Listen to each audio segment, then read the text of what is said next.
بسم اللہ الرحمن الرحیم والصلاة والسلام علی رسولہ الکریم وعلی آلہ وصحبہ اجمعین اما بعد۔ میرے محترم بھائیو، دوستو، بزرگو، بچے بچیاں، 15 شعبان کے بارے میں تھوڑی سی بات کرنی تھی۔ اس رات کے مختلف نام علماء نے رکھے ہیں: شب برات، شب مغفرت، شب رحمت، شب برکت۔ حدیث پاک میں اس کا کوئی نام نہیں ہے۔ حدیث پاک میں ہے لیلۃ نصف من شعبان، آدھے شعبان والی رات، یعنی 15 شعبان کی رات۔ اس میں صرف یہ الفاظ ہیں۔ یہ نام بعد کے علماء نے رکھے چونکہ اس میں مغفرت ہوتی ہے تو اس کا نام شب مغفرت، اس میں جہنم سے خلاصی ہوتی ہے تو شب برات، اس میں برکات کا نزول ہوتا ہے تو شب مبارک، اس میں اللہ کی رحمت کا نزول ہوتا ہے تو شب رحمت۔ لیکن لیلۃ نصف من شعبان اس کا نام حدیث پاک میں آتا ہے۔ اس کے بارے میں امت میں 2 طبقے ہیں، دونوں انتہا پر ہیں، جو نامناسب ہے۔ ایک طبقہ ہے جو بالکل اس کی نفی کرتا ہے، رد کرتا ہے اور اس میں شدت اختیار کرتا ہے۔ اختلاف کا اصول ہے کہ اپنی بات پیش کرو، دوسرے کو عزت دو، لیکن اپنی بات پیش کرتے ہوئے روڈ ہو جانا، ریش ہو جانا اور دوسروں کی بےعزتی کرنا، یہ اللہ کو ناپسند ہے، یہ اللہ کی بارگاہ میں انتہائی ناپسند چیز ہے۔ وہ اس کی بالکل نفی کرتے ہیں کہ کچھ بھی نہیں ہے۔ ایک طبقہ ہمارے ہاں ہے جنہوں نے کچھ اس میں ڈال دیا ہے، یہ بھی بالکل غلط ہے، یہ بھی نہیں ہونا چاہیے۔ جو اعتدال کی بات ہے میں آپ کے سامنے پیش کر دیتا ہوں۔ اللہ کے فضل و کرم سے یہ اعتدال والی ہے، یعنی نہ شدت ہے نہ وہ بدعت ہے، درمیان کی چیز ہے، امید ہے صحیح ہوگی۔ اس رات کی فضیلت کو 10 صحابہ نے روایت کیا، جس سے ابو بکر رضی اللہ عنہ بھی ہیں، حضرت عائشہ رضی اللہ تعالیٰ عنہا بھی ہیں، لیکن یہ ساری حدیثیں ضعیف ہیں۔ ضعیف حدیث سے کوئی حکم ثابت نہیں ہوتا۔ لیکن ابن العثیمین رحمۃ اللہ علیہ چند سال پہلے سعودیہ کے بہت بڑے محدث بھی تھے، مفسر بھی تھے، فقیہ بھی تھے اور بہت بڑے عالم تھے۔ انہوں نے لکھا ہے کہ 10 حدیثیں ضعیف جو اکٹھی ہو جاتی ہیں تو وہ حسن کا درجہ حاصل کر لیتی ہیں۔ حسن لغیر ایک ٹرم ہے محدثین کی کہ وہ قابل قبول ہو جاتی ہیں اور اس کو فضائل میں قبول سمجھا جاتا ہے، حجت سمجھا جاتا ہے۔ عمل کے ثبوت کے لیے، عبادت کے ثبوت کے لیے، عقیدہ کے ثبوت کے لیے صحیح حدیث کے بغیر کوئی حدیث بھی قبول نہیں ہے۔ تو اس لیے 10 حدیثوں ضعیف کا جمع ہو کر اس کی فضیلت کا بولنا اس کے اندر کچھ نہ کچھ رکھتا ہے۔ اور فضیلت جو اللہ کے نبی نے ارشاد فرمائی کہ 15 شعبان کی رات کو عائشہ فرماتی ہیں میں اٹھی تو آپ بستر پر نہیں تھے، تو میں ڈھونڈنے نکلی تو آپ جنت البقیع میں پہنچے ہوئے تھے۔ تو آپ نے دیکھ کر کہا عائشہ تو کیا سمجھتی ہے کہ اللہ اس کا رسول تمہارے ساتھ خیانت کریں گے؟ میں تو بقیع والوں کے لیے آیا تھا دعا کرنے۔ پھر آپ نے فرمایا آج کی رات وہ رات ہے جس میں اللہ تبارک و تعالیٰ بنو کلب ایک قبیلہ ہے جن کے پاس بھیڑ بکریاں بہت زیادہ تھیں۔ کہا عائشہ جتنی بنو کلب کی بھیڑ بکریوں کے جسم پر بال ہیں ان بالوں کی تعداد کے برابر اللہ تعالیٰ اپنے بندوں کو مغفرت فرماتا ہے، جہنم سے خلاصی فرماتا ہے۔ اس پر شب برات اور شب مغفرت علماء نے اس کا نام رکھا، میرے نبی کی زبان سے یہ نام نہیں نکلا۔ تو اس کی یہ فضیلت ہے کہ اس میں اللہ تعالیٰ کی طرف سے بخشش کا نزول ہوتا ہے۔ باقی یہ جو کہتے ہیں کہ اس میں فرشتہ اترتا ہے اور سارے سال کا بجٹ بتاتا ہے اور سارے سال کے واقعات، یہ کسی حدیث میں میری نظر سے نہیں گزرا۔ سورہ دخان میں فیہا یفرق کل امر حکیم کا جو آیت آتی ہے تو اس سے پہلے کی آیت شب برات کی نفی کرتی ہے، انا انزلناہ فی لیلۃ مبارکۃ، کہ ہم نے اس سے مبارک رات میں اتارا قرآن پاک۔ تو قرآن پاک تو لیلۃ القدر میں اترا ہے، تو اگر کوئی کسی قسم کے اعلانات ہوتے ہیں تو پھر شب قدر میں ہوتے ہیں، اس رات میں نہیں ہوتے۔ دوسرا یہ ہے کہ اس کے روزے اور بندگی کے بارے میں، شب قدر کی اللہ کے واسطے میری بات دھیان سے سنو، اللہ کی قسم کوئی خاص عبادت میرے نبی نے نہیں بتائی، لیلۃ القدر کی کوئی خاص عبادت میرے نبی نے نہیں فرمائی۔ حضرت عائشہ رضی اللہ عنہ نے پوچھا یا رسول اللہ اگر مجھے لیلۃ القدر نصیب ہو تو میں کیا کروں؟ کہ یہ دعا پڑھو اللہم انک عفو تحب العفو فاعف عنی، اللہ تو معاف کرنے والا ہے، معافی کو پسند فرماتا ہے، مجھے معاف فرما۔ تو میرے نبی کی عبادت وہی 11 رکعت تہجد کے نوافل تھے، چاہے وہ شب قدر تھی، چاہے وہ شب برات تھی، چاہے وہ شب جمعہ تھی۔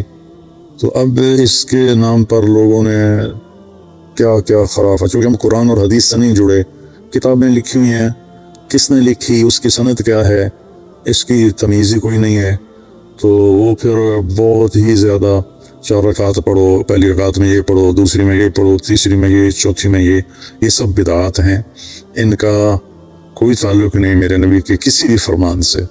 میرے نبی نے صرف عبادت کا فرمایا ہے، عبادت، تو شب قدر میں بھی کوئی خاص عمل نہیں۔ اور دوسری بات یہ کہ اگر آپ نے عبادت کرنی ہے تو مسجد نہیں گھر، مسجد نہیں گھر، مسجد نہیں گھر۔ میرے نبی نفلی بندگی گھر میں ادا فرماتے تھے۔ اب شب برات میں صلاۃ تسبیح کی جماعت ہو رہی ہوتی ہے، یہ کتنی بڑی نادانی کی بات ہے۔ نفلوں کی تو جماعت ہی نہیں ہوتی، تو یہ صلاۃ تسبیح کی جماعت کروا رہے ہوتے ہیں۔ نفلی عبادات کے بارے میں اللہ کے نبی کا طریقہ گھر میں پڑھنا ہے، اور اللہ کی طرف سے بھی ہمیں جو اشارہ ملتا ہے، وَاذْكُرِ اسْمَ رَبِّكَ وَتَبَتَّلْ إِلَيْهِ تَبْتِيلًا، اپنے اللہ کو خوب یاد کریں اور لوگوں سے کٹ جائیں بالکل، اور سب سے کٹ کے آپ اپنے رب کو یاد کریں۔ وَمِنَ اللَّيْلِ فَتَهَجَّدْ بِهِ نَافِلَةً لَكَ عَسَىٰ أَن يَبْعَثَكَ رَبُّكَ مَقَامًا مَحْمُودًا فَإِذَا فَرَغْتَ فَانصَبْ وَإِلَىٰ رَبِّكَ فَارْغَب۔ ان ساری آیات کا خلاصہ یہ بنتا ہے کہ نفلی عبادات سنتیں بھی ہوں گھر میں پڑھو، اور خاص طور پر جو ایسی راتوں کی عبادت ہوتی ہے، مسجدوں میں اکٹھے ہونا اور اس رات میں جھنڈیاں لگانا، پھر آتش بازی کرنا، یہ آتش بازی تو بالکل ہی اسراف ہے اور خرافات ہے۔ تو میری گزارش ہے کہ میرے نبی کی جو سنت ہے، آپ نفلی بندگی عبادات اپنے گھر میں فرمایا کرتے تھے۔ اس رات میں اگر آپ عبادت کرنا چاہتے ہیں، مسجد کی بجائے گھر کو مسجد بنائیں۔ وَاجْعَلُوا بُيُوتَكُمْ قِبْلَةً وَأَقِيمُوا الصَّلَاةَ۔ اللہ نے بنی اسرائیل سے فرمایا اپنے گھروں کو مسجد بنا لو اور نمازیں قائم کرو۔ تو ہم بھی اپنے گھروں کو خالی نہ چھوڑیں، اس میں اپنا ساری فیملی اکٹھی ہو کے نوافل کا اہتمام کرے۔ مسجد فرائض کے لیے ہے اور نوافل کے لیے گھر ہیں۔ تو امید ہے میری اس بات پہ آپ غور فرمائیں گے، ناراض نہیں ہوں گے۔ تو میرے بھائی بہنوں، اس رات میں کوئی بندگی عبادت مخصوص نہیں۔ ہاں، آپ تہجد کے نوافل پڑھیں، ساری رات پڑھیں، آپ قرآن کی تلاوت کریں، ساری رات کریں، آپ اللہ کا ذکر فرمائیں، ساری رات فرمائیں، آپ دعا مانگیں، چاہے ساری رات مانگیں۔ یہ مخصوص اعمال یہ ہیں: نماز، تلاوت، ذکر اور دعا، اور آنسوؤں کے ساتھ۔ اپنی کھیتی کو پانی نہ لگے تو سوکھ جاتی ہے، ایسے ہی دل میں بھی ایک کھیتی آباد ہے ایمان کی، اسے آنسوؤں کے چند قطرے ہی سمندر بنا دیتے کی طرح سیراب کر دیتے ہیں۔ تو آنسوؤں کے ساتھ نہ ہو تو کم از کم رونے والی کیفیت ہو۔ تو یہ تو اتنا سا شب برات ہے۔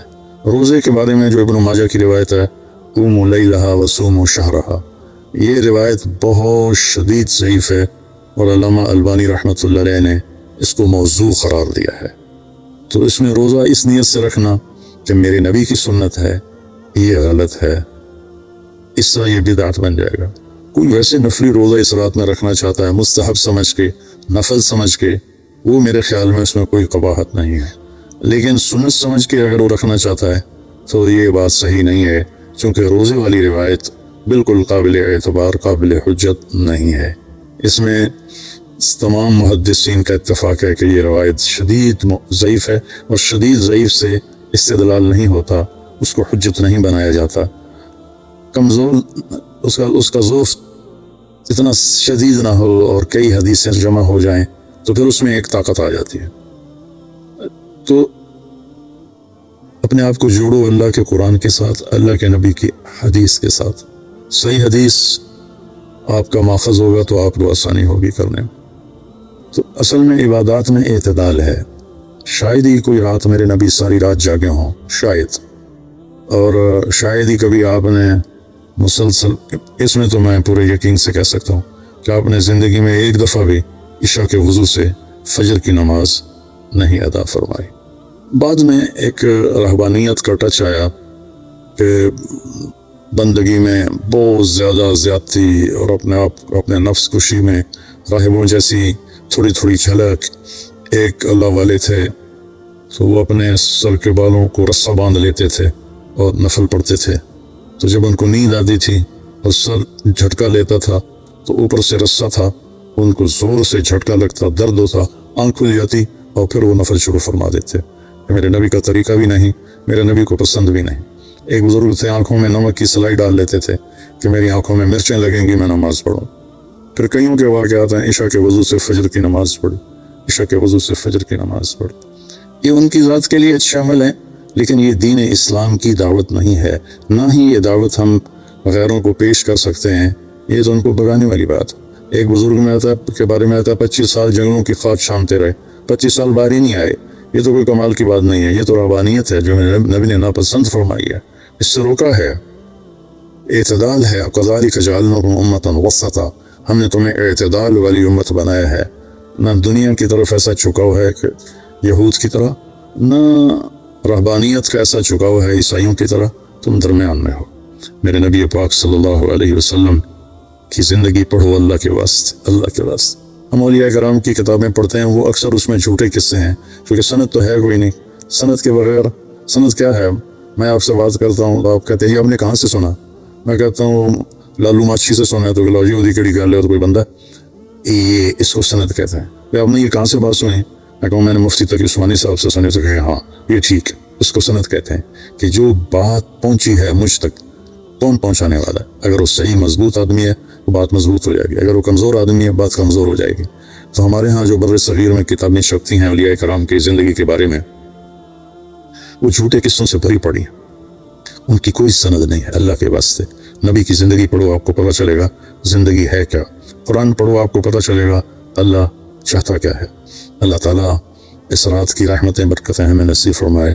اصل میں اللہ نے بخشش کے بہانے رکھے ہیں. کوئی شرابی ہے، کوئی زانی ہے، کوئی قاتل ہے، کوئی ماں باپ کا نافرمان ہے، کوئی مشرک ہے، کوئی متکبر ہے، کوئی سود خور ہے، کوئی رشوت خور ہے. ایک دفعہ آج کہہ دے، کل کی رات ہے کہہ دے گا کہ یا اللہ میری توبہ. تو اللہ کی قسم اگر اس کے گناہ زمین سے لے کر آسمان کی چھت تک بھی ہوں گے نا، تو ایک آدھے بول پر یا اللہ معاف کر، اللہ سارے معاف فرما دے. سبحان اللہ. آگے جملہ بڑا خوبصورت ہے، ولا بالے، اس میں تکبر ہے، ولا بالے، ہمیں کسی چیز کی کوئی پرواہ نہیں. تو کسی نافرمان کو حقیر نہ جانو، اور کبھی اپنی نیکی پہ تکبر نہ کرو. اور ایک جرم اور بھی ہے جو میں کہتے کہتے 30 سال ہو گئے، فرقہ واریت سے توبہ کرو.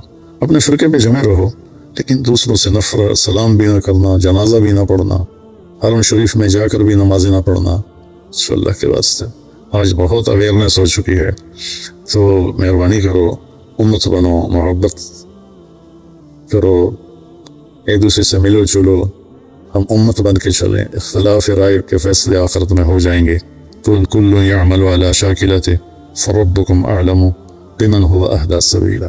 ایسے اس میں جو دیگیں چڑھائی جاتی ہیں، خیرات کی جاتی ہے، یہ بھی بدعت سنت سمجھ کے کوئی کرے گا تو بدعت ہے. ویسے فی سبیل اللہ کوئی دیگ کرنا چاہتا ہے تو ٹھیک ہے. اللہ تعالی ہمیں عمل کی توفیق بخشے.